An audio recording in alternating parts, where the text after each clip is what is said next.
Plumbing and heating, installation, service, and maintenance, plumbing or drain cleaning service. 609-641-6440 or JenkinsPlumbingandHeating.com. Ambient Comfort Heating and Cooling Professionals at AmbientComfortNJ.com. Thank you for supporting these great local businesses from Town Square Media, South Jersey.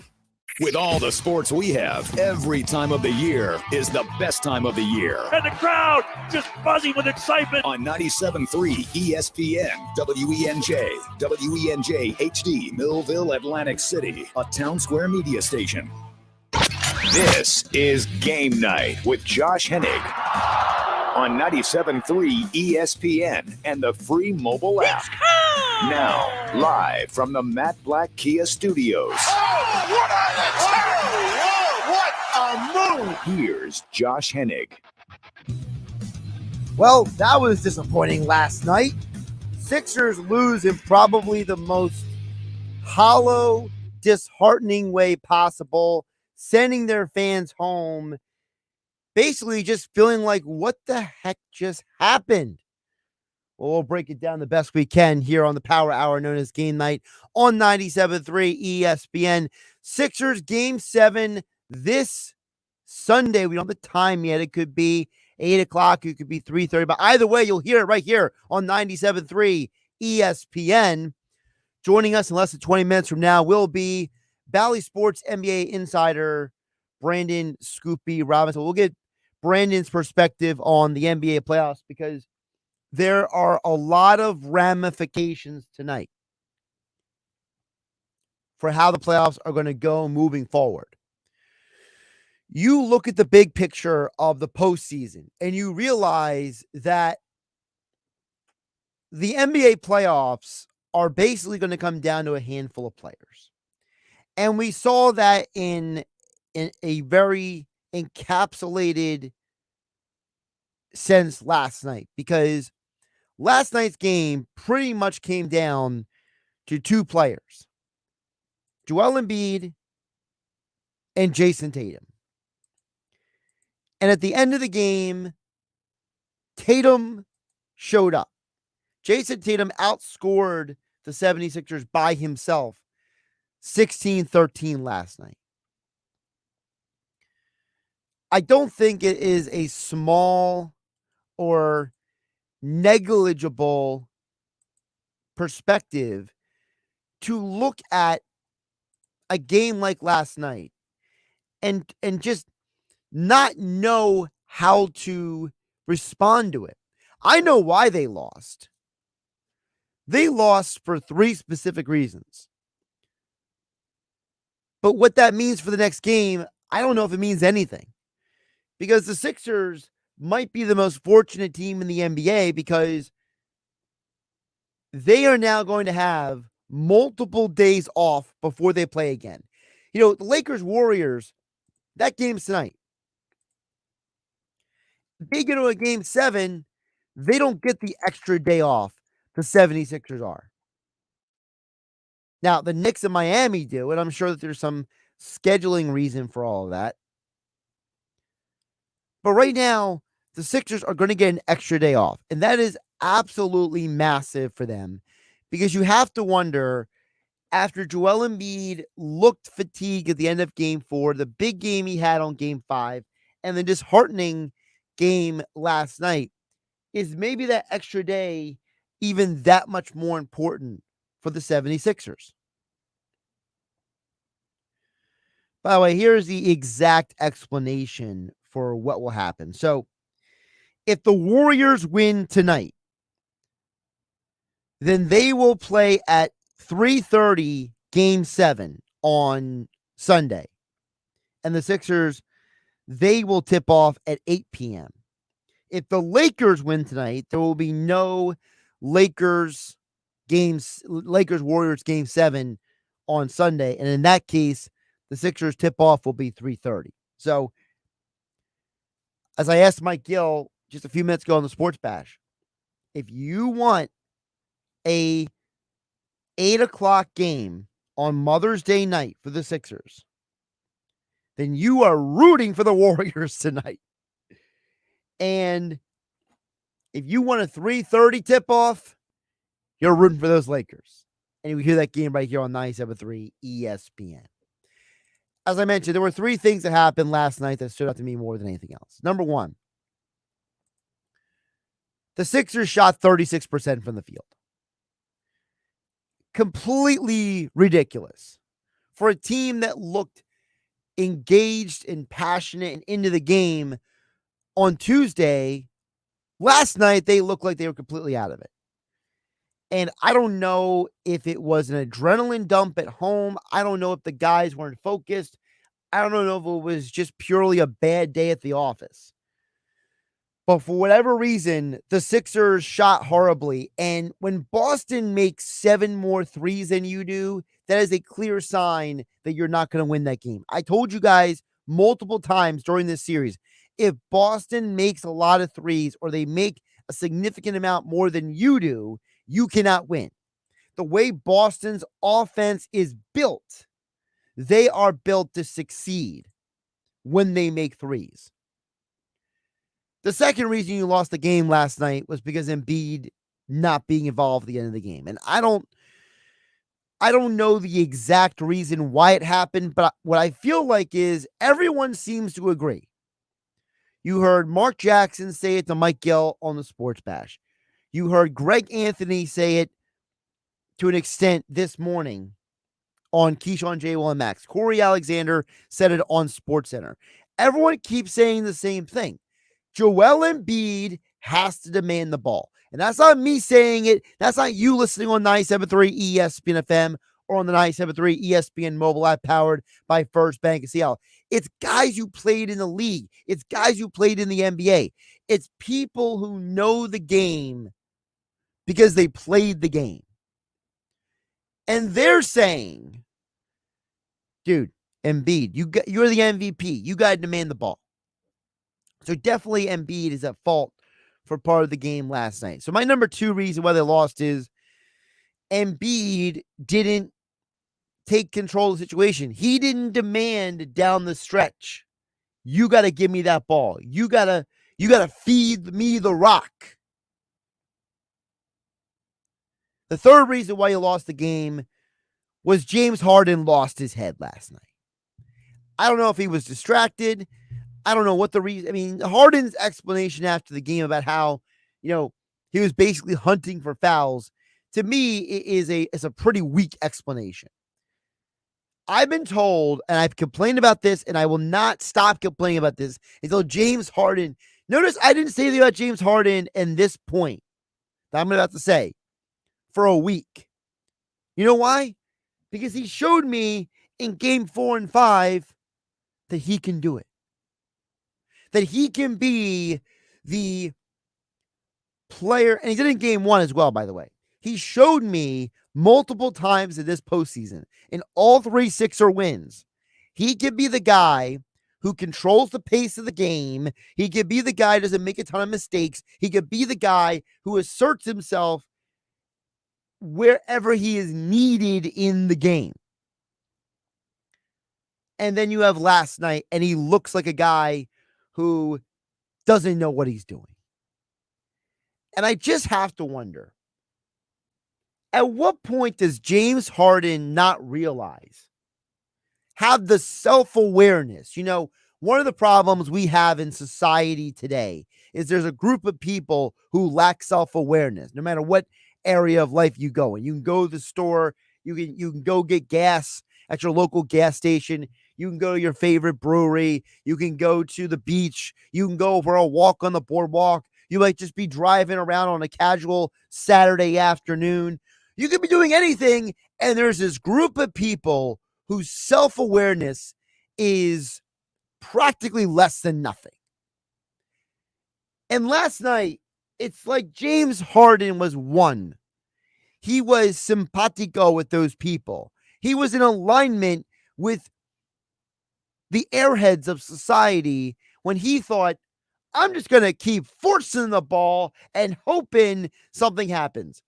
It's like a baseball pitcher who turns around and says, the umpire has not called that strike on the bottom outside corner the entire night, but I'm still hunting for that strike hoping he gives it to me.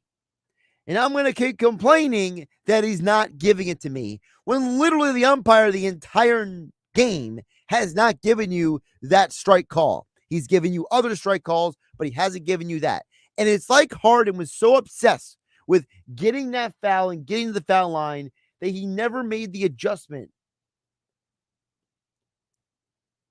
That stubbornness is a big reason why the Sixers are going to Game 7 this Sunday. Export is open 609-403-0973. You also can DM the show through the 973 ESPN mobile app powered by First Bank of Seattle. Don't forget, less than 10 minutes from now, we will be joined by Bally Sports NBA insider Brandon Scoopy Robinson. Tom in the Villas chimes in, says the Celtics gave the Sixers every opportunity to win the game. I was driving through the Carolinas on my way to Florida last night listening to the game on the app. Thank God there weren't many cars around me. I probably looked like a raving lunatic at the end of the game. That's from Tom in the Villas. Well, first of all, Tom, I hope you're having a safe drive through the Carolinas on the way to Florida, and I hope you get to enjoy Florida. I hope Florida is everything you could hope for and more, and I hope you have a splendid time, first of all. Second of all, the game was maddening. It definitely was. But I feel like that while you're right, the Celtics felt like they gave the Sixers multiple opportunities to get back into the game. It was also as if the Sixers didn't realize that. It was as if the Sixers were completely oblivious to the fact that Boston was giving them opportunities. And I think that's what's more frustrating, at least for me, Tom in the Villas.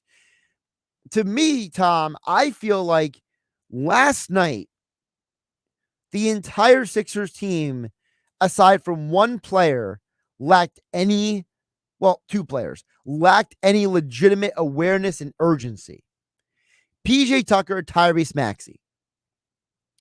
I felt like Maxey did give an honest day's effort, and he tried to help this team win.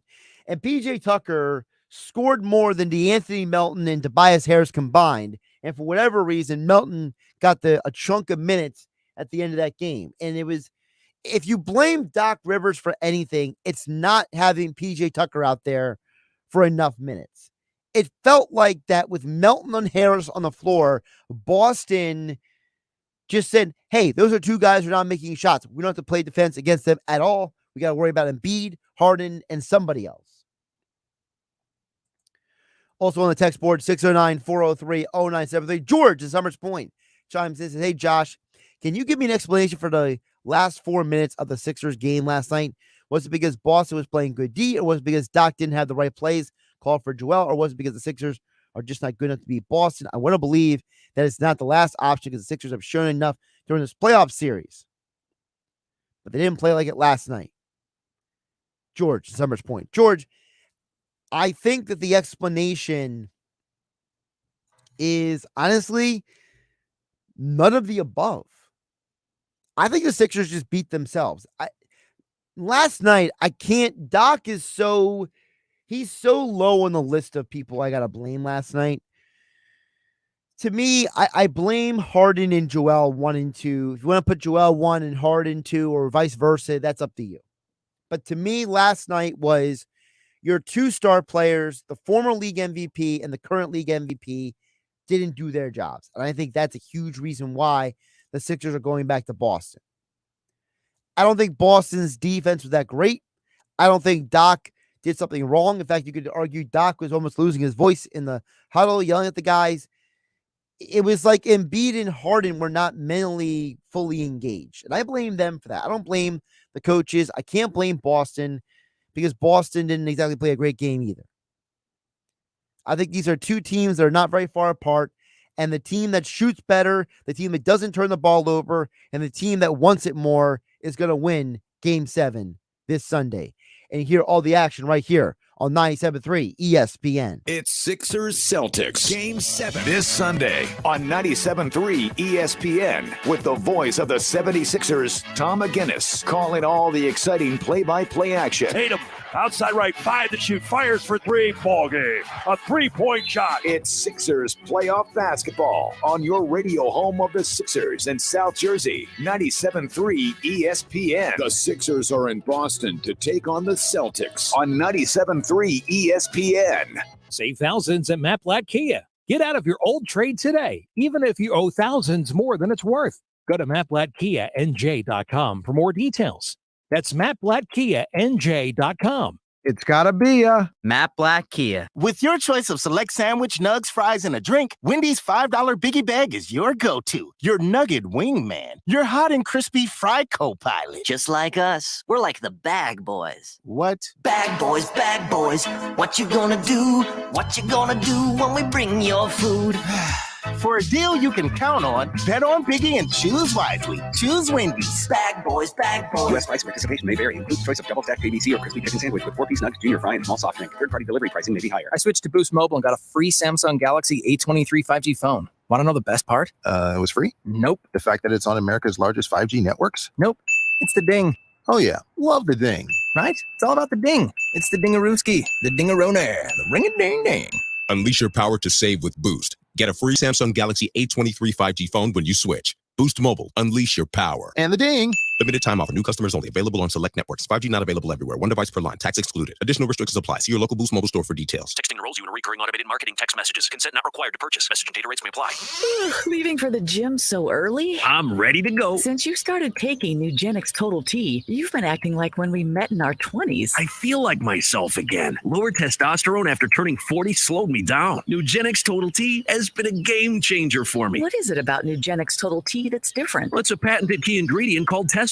It boosts free and total testosterone to help you get back the drive and energy from your youth. It's backed by 5 clinical studies. I've seen the huge difference it's made for you in the gym, at work, and in the bedroom. I'm so glad I sent them a text for my complimentary bottle. Text ROCK to 321321 right now for your complimentary bottle of Nugenix Total T. Nugenix is the #1 selling testosterone boosting brand at GNC and Walmart. Do it now and we'll also send you a bottle of Nugenix Thermo X, our newest, most powerful fat burner ever. Absolutely free. Text ROCK to 321321. That's ROCK to 321321. Carrie, is this schedule the most updated? There's a wedding season rush at Dr. Iona's dental practice. We're fully booked this week. We can try and squeeze you in next Tuesday. She needs a dental hygienist to unveil fresh smiles.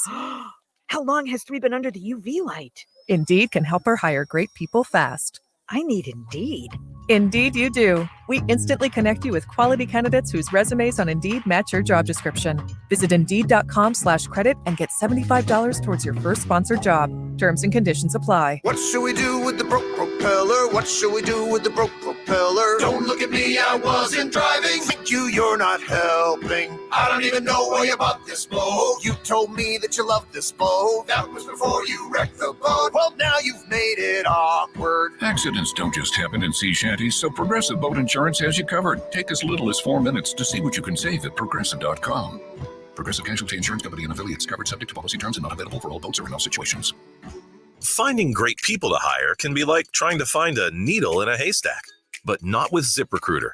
Their powerful matching technology delivers so many qualified candidates. It's like finding a needle in a needle stack. In fact, 4 out of 5 employers who post on ZipRecruiter get a quality candidate within the first day. For less hay and more needles, head to ZipRecruiter. And right now, you can try ZipRecruiter for free. That's right, free. At ZipRecruiter.com/free. That's ZipRecruiter.com/free. Mornings were made for better things than rheumatoid arthritis or RA. Xeljanz tofacitinib is a pill for adults with moderate to severe RA when tumor necrosis factor blockers did not work well or could not be tolerated. Xeljanz can help relieve joint pain, swelling, and help stop further joint damage. Xeljanz can lower your ability to fight infections. Don't start if you have one. Before and during treatment, your doctor should check for infections like TB and do blood tests. Serious, sometimes fatal infections, cancers including lymphoma and lung, blood clots, serious heart-related events, tears in the stomach or intestines, and allergic reactions have happened. People 50 and older with heart disease risk factors have an increased risk of death.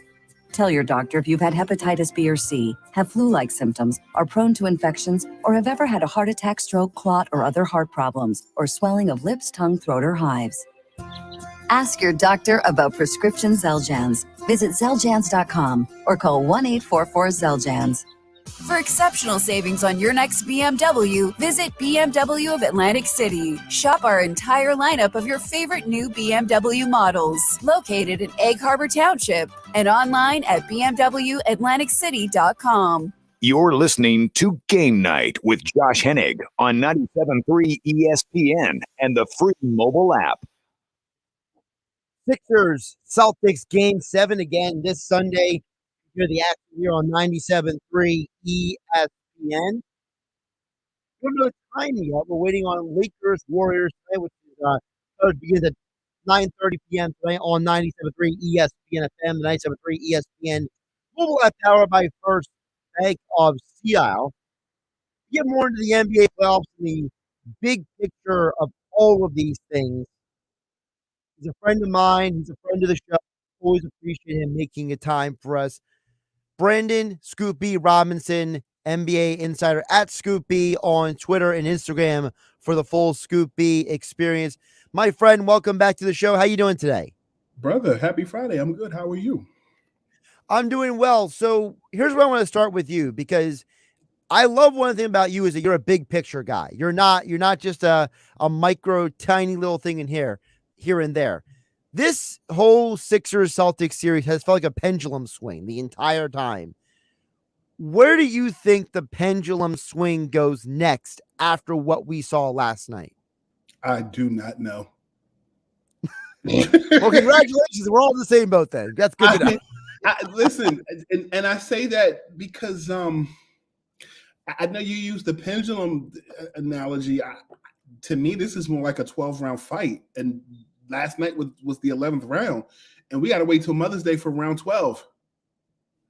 I really think that game where James Harden hit that three to win it, I really think changed the momentum quite a bit. But I also think that for Boston, I think it's easy for people to talk about Boston's defense and the difference between last year and this year, while also glossing over the fact that Philly got better last offseason.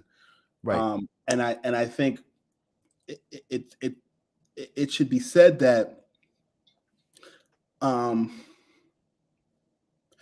Philly took form at the trade deadline last year, similarly to how the Phoenix Suns took form at the trade deadline this year with KD, and they didn't get it done against Denver last night. And I think that oftentimes when people see big names on the ticker tape after a transaction has been completed, they don't look at the bigger picture, as you stated, of what it takes for everybody to get to gel at the right time. And I think that should be stated specifically when you look at the impact that James Harden had already, the connectivity he had with Embiid, but how much Tyrese Maxey adapted in that situation and how defensively they added pieces like PJ Tucker in the offseason and firepower and DeAnthony Melton, who to me did well in Memphis, and he's got a better scope of work at this point with the Philadelphia 76ers. But I really think that the Sixers team this season it's like night and day in comparing where they were last season to this season. But the train I will see that most people will just look at highlights and storylines. And if Philly were to lose on Sunday, we'll think it's a frustrating disappointment. No, if they were to lose, they would be losing against the defending Eastern Conference champions in the Boston Celtics. But if Philly were to win, the other storyline will be, well, Boston sucks, and I think it's more complex than that. This is a team that's pretty much the same, except you added Malcolm Brogdon. You have a new head coach and Joe Mazzulla, but also you lost an assistant, Damon Stoudemire, who went to Georgia Tech, but then also a team that exceeded expectations last season and were, I don't want to say nobody, but they beat teams that people expected them not to beat in Brooklyn and Milwaukee.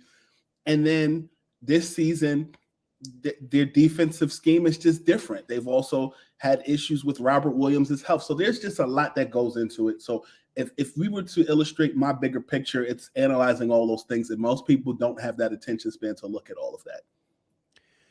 Speaking of attention span, because you mentioned James Harden's name multiple times, I want to ask you about him, because in the 3 wins, you could argue those are the 3 best performances he's ever had in the postseason. And I'm including the game 5 when he did have a lot of points because he was 50% from the field. His turnovers were low. His assists were high. But last night, he even said after the game, he was basically hunting for fouls at the end of the game. So how does the fan who doesn't understand some of the nuance of the game, who looks at Harden and says, you were, Jekyll and Hyde from one game to the next, how does the fan reconcile Harden's game last night when he was so good for the last 2 games? Everybody has an off game. I mean, I'm sure that the everyday fan who goes to work, if you work in construction, for example, I'm sure you may have drilled the wrong thing at work, and then you came back and you finished your day and your boss was happy. I just think that when it comes to athletes and the amount of money, the amount of attention, the amount of media, the amount of scrutiny, that's just what it is, I guess. But I think James Harden's role in Philly is a culmination of what he's done in Houston and how he was able to draw fouls, and how the league actually had to make some rule changes to kind of prevent his ability to draw those fouls, coupled with how he played in Brooklyn. Like I look at James Harden's role in Philly. The only difference between Philly and Brooklyn is Joel Embiid factor. Like he's a playmaking swingman. Like he can also create shots. I think Embiid being hurt and sitting out or maybe struggling at certain points called on Philly to dig out the crates, and they needed Houston Harden. But then when Embiid is in the game, he can kind of step back and be playmaking James Harden like Brooklyn. So that's why I said I think Philly is a culmination of – I also think it's a culmination of even going back to Oklahoma, because when you looked at his role in Oklahoma playing next to Russ and James – Russ and Kevin Durant – he wasn't scoring 40 and 30 like that. He was a complimentary playmaker who shifted Russell Westbrook to the 2, and then Harden was what could get you dimes after dimes after dimes. Like, so I just think as fellow East Coasters, I think people see the headlines, people see the fast clips, and people make the judgments. But I think it's a little more nuanced than just what it is. We're talking with NBA insider Brandon Scoop B Robinson. Of course, he does work with Bally Sports at Scoop B on Twitter, joining us here on Game Night on 97.3 ESPN. I want to ask you separately about Embiid, because I've heard a lot of former players in the last, cycle of 24 hours saying, Embiid needs to demand the ball. Embiid is the MVP. He has to insist that he get the ball. Is that just former players saying what former players say, or is there validity to that Embiid has to demand the ball more at the end of a game? Maybe both. Many former players who make those assessments played in the 90s, played in the early 2000s, where Shaq, Ewing, Barkley, Olajuwon roam the paint. And, you brought up Olajuwon. To me, Olajuwon was so ahead of his time as a hybrid center. Right. Because I've often dived into this as with like Olajuwon, and even talking to Joel about his footwork. Those kind of conversations I've often felt were for grunt big men like Shaq, whose whole sole purpose was to just use his body to will his way and get to the bucket. But I also think that Embiid, like Giannis's role within their respective teams, they're considered dominant. And so when that characterization of dominant is used, you expect that those guys are vocal and they ask those things. But I push back on that and say this to your question: who's to say he doesn't say that in the huddle? See, that's a great question, because I was asking this question earlier today, and we don't really have an answer for this, but how do we know what's being said every conversation? Because how many times I don't know, is Sam Cassell grabbing James Harden when no one's looking and saying, James, you got to, do this or that? I don't know if Dave Yeager is going to Tyrese Maxey and telling him X, Y, or Z. So it's like, how am I supposed to know Embiid isn't demanding the ball? All I know is when Embiid says after the game, hey, I need the ball more. It's like the fan, the fan reacts. Well, I can't speak to the Sam Cassell portion of it. I've known Sam for over 20 years. Mm-hmm. He never stops talking. And this is like, I know Sam Cassell so far back that when he was around, Biggie was still alive, and him and Biggie Smalls were very close. Biggie used to party at his house. They used to go shopping together. They have a long-standing history. And so when I look at Sam Cassell was one of those point guards that got on the coach's nerves, got on the opposing defender's nerves, but there was always a great respect that folks had, and I've been one of those guys that am a proponent for Sam Cassell being hired as a head coach in the NBA, and I hope that time comes soon. But what I will say, during my time over the last couple of seasons, spending time with the 76ers and getting to the arena early, you often see him working with Tobias Harris and James Harden. And I know that for a fact, when James Harden comes on the court pregame, it's a whole ceremony, to the point that the DJ has a playlist for when James is working with Sam before the game. And there are a lot of 4-letter words that are being said on the court that I cannot stand on a family program.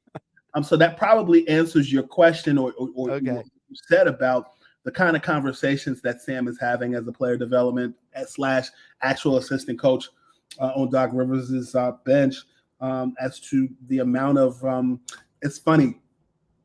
I had a conversation with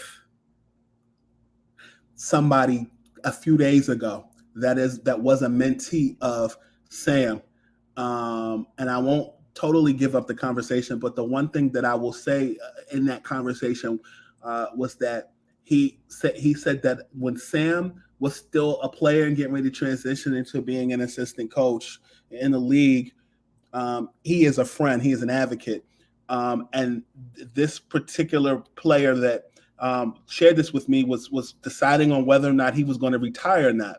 And this particular player was going through a medical issue, and Sam picked this person up from the hotel, drove him around, and what have you, and was just a friend and was a listening ear. I would imagine that level of conversation would translate into his role as an assistant with the Sixers and the kind of conversations he's having with Sam. But I'll also add this. It's not just Sam Cassell with James Harden. I want you to pay attention to this name for the next couple of years.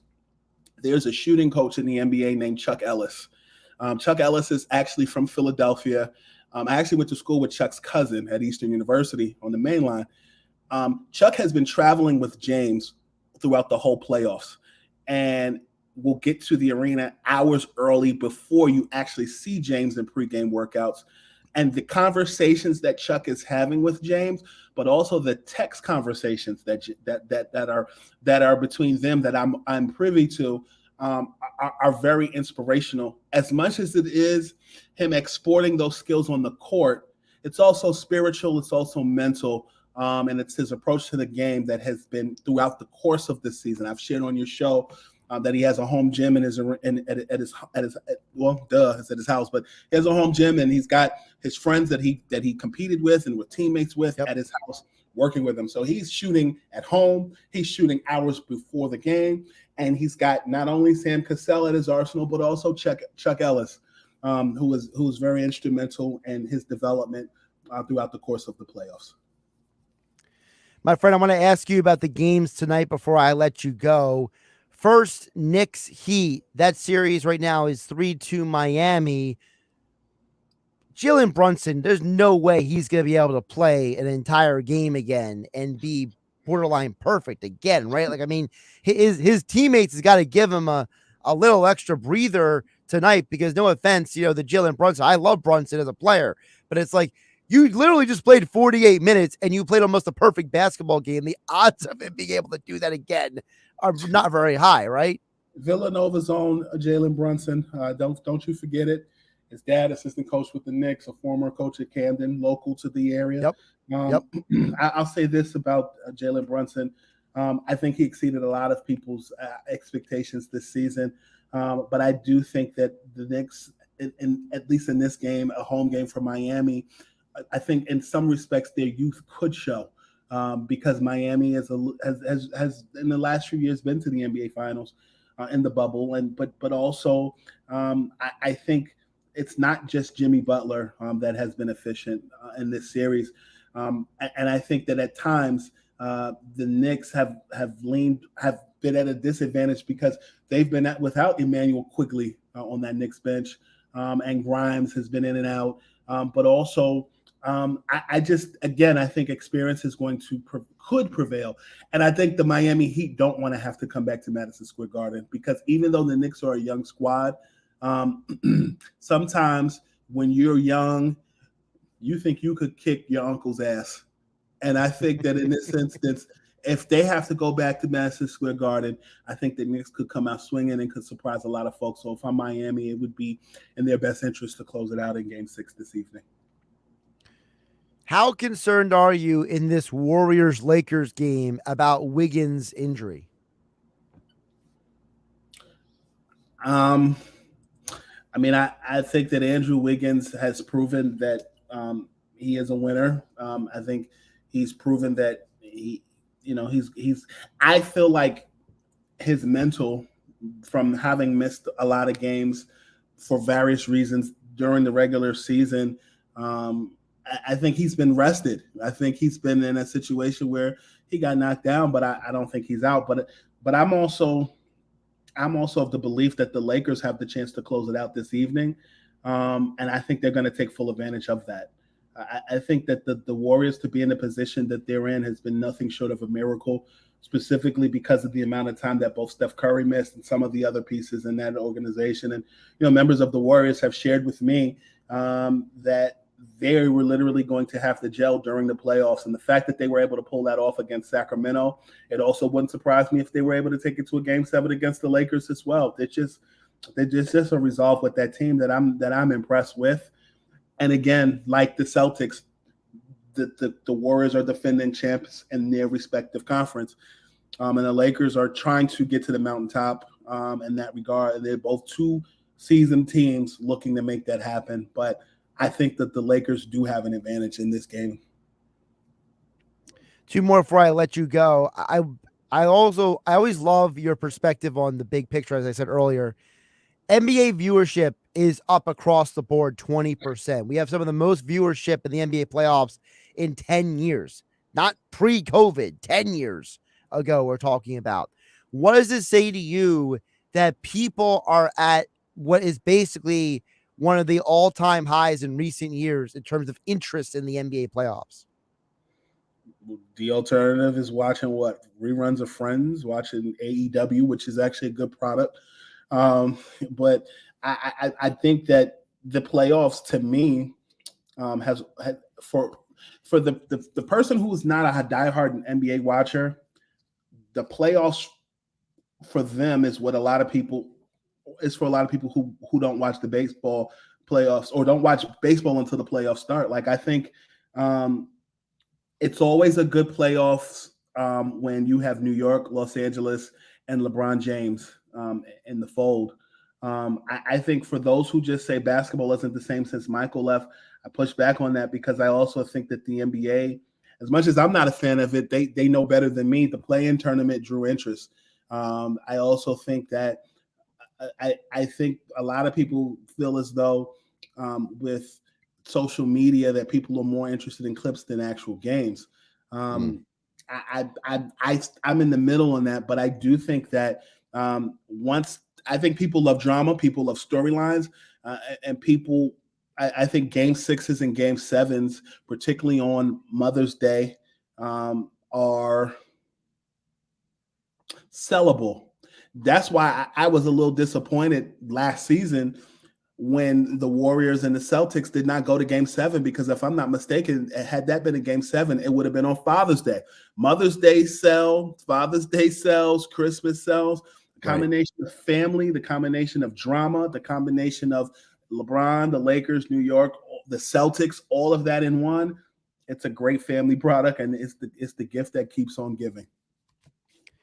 All right, I saved the best for last. Uh-oh. I saw this on Twitter, and I have to ask you about it. Walt Clyde Frazier is in Miami tonight, and he's wearing that. For the radio audience who can't see it, it is a hot pink suit with, I don't even know what to describe that tie as. Is just, the man has got a ridiculous sense of style, to say the least. I would agree. He some stuff I don't like, but I like this outfit. I think it's he looked like a piece of candy. He does. he looks like he's the guy who works at the candy store. Like he's auditioning to be the new Willy Wonka or something. Something like that. Clyde is someone that has done business with my family in the past, between Harlem and New York City grassroots, and between his playing career and then connecting with him at MSG during my brief time there. He's somebody that is endearing to the New York City fabric, and if he wears it, that's what he's gonna wear, and I don't think you can say anything about it. That's him. So kudos to him for pulling that piece of candy off. Thanks to, by the way, shout out to Ian Begley for sharing that on Twitter, because I know you know Ian, so that's my dude, man. Ian is good people, but yeah, man, I think maybe listen. If the Knicks win, maybe Clyde was their good luck charm. He's got to come up with maybe if they win Game 6, he's got to wear an orange suit for Game 7. Ooh, okay. Maybe with like a blue tie with that. Yeah, now you're speaking my language. Yeah, orange suit, blue tie, but it's got to be like the pearl white dress shirt underneath, right? Yeah, it has to be white, because the white is the canvas. So you got to have orange, you got to have a blue, and then you gotta have some stylish shoes to go with it. Either some gaiters or maybe some ostrich skin, one of the two. I'll leave you to the shoes. That's more your department than mine. Well, I know my limitations. Okay. Listen, man, it was a collaborative effort. Give him a follow on Twitter at ScoopB, also on Instagram at ScoopB. Of course, he is NBA insider for Bally Sports, and he joined us right here on Game Night on 97.3 ESPN. My friend, I appreciate you making the time for me tonight. Take care of yourself, okay? Brother, you too. Thank you for the opportunity, as always, to be myself. I'll talk to you soon. Absolutely. Yes, sir. And of course, our conversation with Brandon Scoopy Robinson brought to you by Jenkins & Sons. One call does it all. No need to call the drain guy, the heater guy, or the plumbing guy, because Jenkins has you covered. Just give them a call. 609-641-6440 for new heating and air installation, service and maintenance, ductless air conditioning systems, water heaters, boilers, drain cleaning services, whatever you need, Jenkins has got you covered. That's 609-641-6440, and visit them online at jenkinsandsons.com.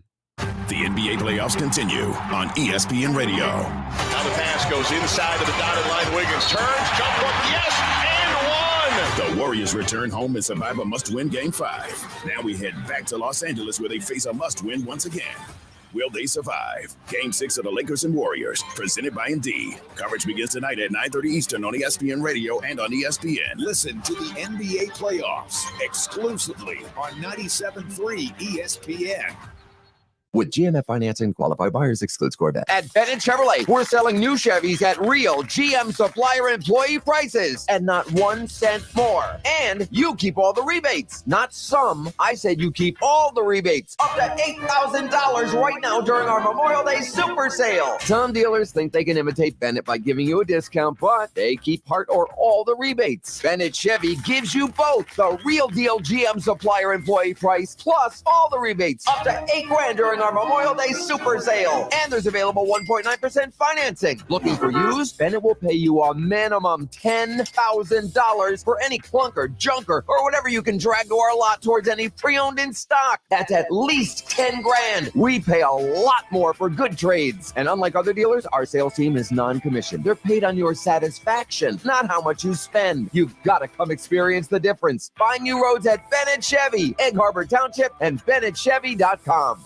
Texting privacy policy and terms and conditions posted at textplan.us. Texting rules for recurring automated text marketing messages. Message and data rates may apply or apply. Stop, opt out. If your monthly cell phone bill is out of control, then listen closely because you could now instantly save $600 a year or more on your cell phone bill just by switching to Red Pocket Mobile. Text HUGE to 200-300 right now to start saving huge money every month on your cell phone bill. Plans start as low as $10 a month. Yep, I said $10 a month. And with Red Pocket, you're in control of your plan. You keep the same phone and same number with amazing nationwide coverage and no long-term commitments. For nearly 20 years, Red Pocket has been earning 5-star reviews by giving customers choice, flexibility, and huge savings on their cell phone plans. So don't wait. Switching to Red Pocket is fast and easy. Text HUGE to 200-300 right now, and you could save $600 or more every year on your cell phone bill. Text HUGE to 200-300 right now to get an exclusive link for an additional 50% off. Text the word HUGE to 200-300. Text HUGE to 200-300.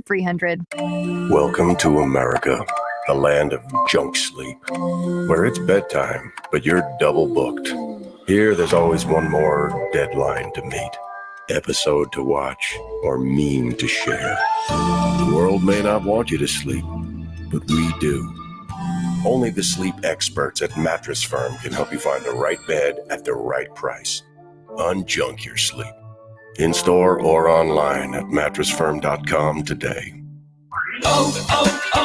O'Reilly. Make your tires shine with superior coverall tire shine at O'Reilly Auto Parts. Our professional parts people can help you choose the right cleaning supplies for your vehicle. Finish any great detail job with superior coverall tire shine. Right now, get 2 bottles for just $18. See store for details. Stop by your local O'Reilly Auto Parts or O'ReillyAuto.com. O'Reilly Auto Parts. Whether you own a local business or a global one, you know that these days, generating growth is a challenge. By teaming with Bank of America, you'll not just stay ahead of the curve, you'll move it. With access to experts, award-winning insights, and business solutions so powerful, you'll make every move matter, locally and globally. Visit bankofamerica.com/banking for business to learn more. What would you like the power to do? Copyright 2023 Bank of America, N.A. Carrie, is this schedule the most updated? There's a wedding season rush at Dr. Iona's dental practice. You're fully booked this week. We can try and squeeze you in next Tuesday. She needs a dental hygienist to unveil fresh smiles. How long has 3 been under the UV light? Indeed can help her hire great people fast. I need Indeed. Indeed you do. We instantly connect you with quality candidates whose resumes on Indeed match your job description. Visit Indeed.com/credit and get $75 towards your first sponsored job. Terms and conditions apply. Texting privacy policy and terms and conditions posted at textplan.us. Texting enrolls for recurring automated text marketing messages. Message and data rates may apply or apply. Stop, opt out. Go to nomoredraftingwindows.com for full offer details. Attention all homeowners. Do you know when to replace your windows? Feeling too hot or cold? It's time to replace. Fog between the glass. Time to replace. Spending too much on expensive energy that literally goes out the window? It's definitely time to replace. If you've put off replacing windows in your home because it's too expensive, here's great news. You can now get a free in-home window consultation and free price quote from Renewal by Andersen, the company with the most 5-star reviews among leading full-service window replacement companies. And right now, you can save $359 off every window and $887 off every door. Just text PLACE to 200-300 for your free consultation on top quality affordable windows or patio doors for $0 down, 0 payments, and 0 interest for a year. That's right. You don't pay a dime for an entire year. Plus, save $350 $259 off every window and $887 off every door. But hurry, these big dollar savings end this month. Text PLACE to 200-300 right now. Text the word PLACE to 200-300. Don't wait. Text PLACE to 200-300. Next up, straight talk from Doug. Ever notice that saying no offense is offensive? Like, no offense, but you're overpaying for your wireless. See? Offensive. That's the Straight Talk talking. Get unlimited plans as low as $35 a month from Straight Talk on America's most reliable 5G network. Available at Walmart and Walmart.com. On the $35 plan, first 10 gigabytes data at high speed, then 2G speeds. Refer to the latest terms at straighttalk.com. Based on most first place rankings, root metrics, second half 2022 assessments of 125 metros. Experiences vary, not an endorsement. Matt Platt Nissan is now open on the Black Horse Pike in Egg Harbor Township, next to Home Depot. Get out of that old car, truck, or SUV and into a brand new Nissan. The all-new Matt Platt Nissan on the Black Horse Pike in Egg Harbor Township, or visit us online, mattplattnissan.com. Now, more Game Night with Josh and 7.3 ESPN and the free mobile app. As we always do here on the Power Hour known as Game Night on 97.3 ESPN. I love to hear from you guys out there, no matter what's going on, over on the DMs on the 97.3 ESPN mobile app, thanks to First Bank of Seattle, or you can text in at 609-403-0973. James chimes in on the DMs, says, hey, Josh, the Sixers did not make a shot. That's not Doc's fault. Everybody wants to blame Doc, but the players have to have accountability. Your thoughts? James, you are speaking my language, man. At some point, you got to hold these guys accountable. It's players. That's why I said, to me, I can't blame Doc for what happened. The only thing I can blame Doc for, oh, man. And I mean, this is low on the list of stuff. But if I had to find one thing to blame Doc for last night, it was not playing PJ Tucker more minutes. It was, I would have had Tucker out there 30-plus minutes last night. I think that it was obvious that he was giving you something offensively and defensively. Tobias Harris and Anthony Melton gave you nothing offensively. So otherwise, James is right. You know, if we're going to blame anybody for last night's loss, it's Harden and it's Embiid. Now, you heard Scoop B say that, you know, he doesn't think that last night was more than just a one game. He looks at last night and says, you know, they had a bad day at the office, per se. And he mentioned that, look, people talk about Boston going to the finals. But people didn't talk about how much better the Sixers got from last year to this year. And I think that maybe that is something that we need to talk about a little bit more. Thank you to the team for chiming in on the DM, on the text board. Jeff in the city. The only thing I can say is go Sixers. Happy Mother's Day to all the moms. Due to press day, I need the full 2 days to recover too. That's from Jeff. Yeah, I hear you, Jeff. Yes, Mother's Day. I'll actually be working this Mother's Day with Billy Schwein in the locker room here on 97.3 ESPN. So that's how I'll be celebrating my Mother's Day morning. And then depending on when the Sixers game is on Sunday, again, the scenarios are this. Tonight's Lakers-Warriors game breaks down like this. If the Warriors win tonight, the Sixers game will be tip-off around 8 p.m. If the Lakers win tonight, Sixers tip-off will be around 3:30. So, considering I'm working all weekend and the Sixers are in Game 7, will basically dictate when I get to see my own mother for Mother's Day. Happy Mother's Day, Mom. Over on the text board, George Summers Point follows up, says, all this Sixers talk, Josh, is getting me down. Can you talk about something more fun? How about the NFL schedule coming out last night? Do you really think the Eagles have the toughest schedule in the league? George from Summers Point also says, any early guesses on the number of wins they might have? Just wondering what your thoughts are. I don't think the Eagles have a toughest schedule. I think the Giants probably actually have a tougher schedule than the Eagles do. Because when you look at the Giants' schedule, it kind of feels like the NFL did the Giants a little dirty. I think the Giants have the worst schedule because the Giants, after opening the season with the Cowboys, they have a 2-game set on the West Coast against Arizona and the 49ers. And then a few weeks later, they have 2 straight road games against Miami and Buffalo. And then 2 weeks later, they have another road trip, this time a 3-game road trip. So, and with their bye week, week 13, they got a lot of road games all before their bye week. It feels like the NFL is like scapegoating them or something. I don't know. If I was anybody, my gut instinct would be take under on the total wins for the Giants. So I think their season is much tougher than the Eagles right now. I don't think the Eagles' schedule is that bad. You know, Patriots, Tampa, Rams. That's 3 teams that are not going to be elite this year. New England is a borderline playoff team. Tampa is not a playoff team, in my opinion. Rams, if things break their way, they're a playoff team, maybe. So your first 3 road games are all against teams that you should be favored to beat them. I think the Eagles' heart of the schedule they have to worry about is after the bye week. At Kansas City, home against Buffalo, home against San Francisco, on the road against Dallas, on the road against Seattle, and they come home on Christmas Day against the Giants. I think that is where the tough part of the schedule is. But all those games are after the bye week, so you would expect, hey, get to the bye week, try to be healthy, reset the clock, get ready for the stretch run. I mean, if you're asking me about this schedule, if I had to put a number on it, I mean, if I'm not good at this game this early in the game, but I'm gonna say it's 12 wins. But I reserve the right to change my mind in August. I'm Josh Hennig. This is Game Night. I'll catch you guys this weekend with Billy Schwein in the locker room. Saturday morning in the locker room with Billy Schwein. Mike Carlin joins me in the studio. We will analyze the Sixers-Celtics Game 6 and preview Game 7. The sportsbook consigliere Dave Sharapan checks in from Las Vegas with his expert advice on betting this weekend's biggest games. The NFL released its 2023 schedule, and we will look at the Birds' opponents. The Phillies are in Colorado for 3, and we will look at the matchups. All that and more. It's the locker room with Billy Schwein, Saturday morning from 10 a.m. to noon on 97.3 ESPN.